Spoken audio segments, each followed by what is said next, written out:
ఈ Indapur dairy and milk products ఆశ్చర్యకరమైన విషయం 2014లో 16,50,000 రూపాయల నెయ్యిని 306 రూపాయలకు ఇద్దరు కలిసి ఇందాపూర్ మరొక సంస్థ కలిపి టీటీడీకి 306 రూపాయలకు సప్లై చేసినారు.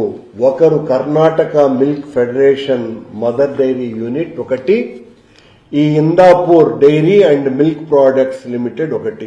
అప్పుడు స్పెసిఫైడ్ అథారిటీ ఉన్నది. స్పెసిఫైడ్ అథారిటీ చైర్మన్ గా జేఎస్వి ప్రసాద్ గారి సంతకంతో 15/1/2015 అప్రూవ్ అయింది.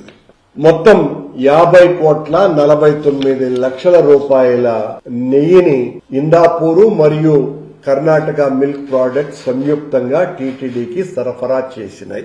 ఈ ఇందాపూర్ సంస్థ హెరిటేజ్ సంస్థ యొక్క యూనిట్ గా చెప్పబడుతున్నది. సాక్షాత్తు టీటీడీ వెబ్సైట్ లోనే ఉన్నది.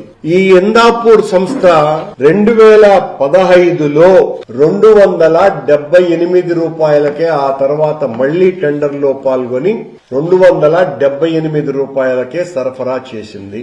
అంటే చంద్రబాబు గారి ఓనర్షిప్ ఉన్నటువంటి నారా భువనేశ్వరమ్మ చైర్మన్ గా ఉన్నటువంటి సంస్థ, హెరిటేజ్ సంస్థ, మ్యానుఫ్యాక్చరింగ్ యూనిట్ గా వాళ్లే చెప్పుకుంటున్నటువంటి సంస్థ అయిన ఇందాపూర్ డైరీ ప్రొడక్ట్స్ లిమిటెడ్ సంస్థ 2015లో మరోసారి 278 రూపాయలకు సరఫరా చేసింది.